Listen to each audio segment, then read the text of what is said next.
is something that we have done recently. Encephalitis. Do you remember? So there is something more familiar here. Okay, we go to the central nervous system. There's a brain here. Can you see the brain? Which is here the white matter of the brain, and which is the gray matter of the brain? Can you tell?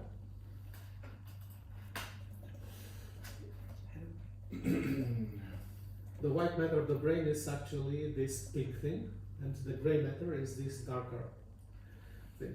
It's a white matter is pink because of the myelin that lines those cables, the axons. It is a protein, that's why it is stained more intense in pink. We have oxygen and tyrosine stains.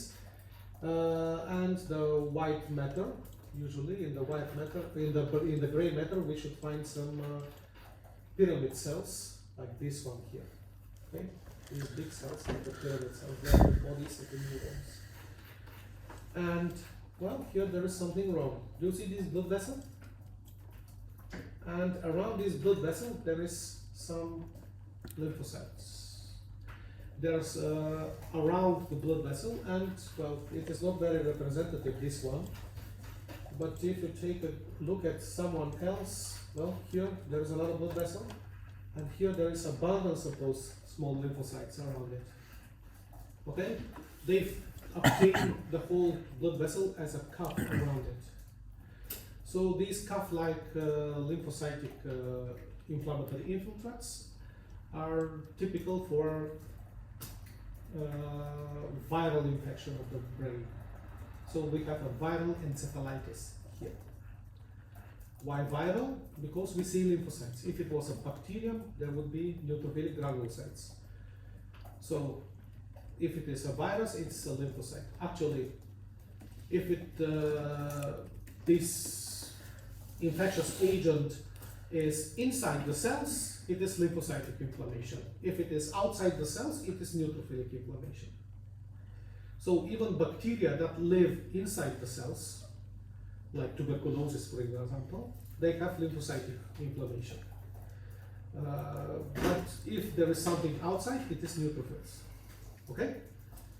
We usually say that bacteria are with neutrophils, and viruses are lymphocytes, but it is actually not true. If it is inside, lymphocytes; outside, neutrophils. So here we have lymphocytic inflammation, so we suggest that there is a viral infection. Cases of herpes simplex virus in children, they could have, for example, such an appearance. And this inflammation can cause some infarctions. Well, look at this blood vessel. Do you see the cuff-like inflammation around it? It's very typical. They could make some necrosis. Do you see the encephalomalacia here?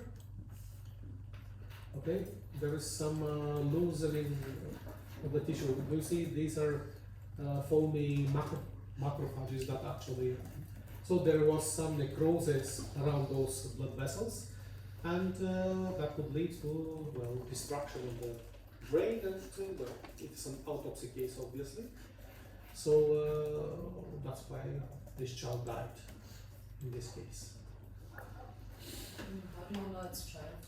Well, first I know it's a child because I couldn't see well this stratification of the gray matter here. It's a sign for premature born child.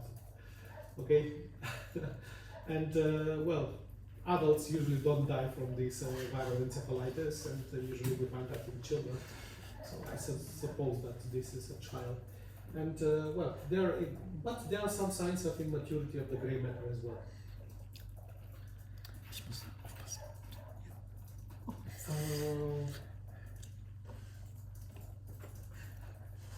The next slide.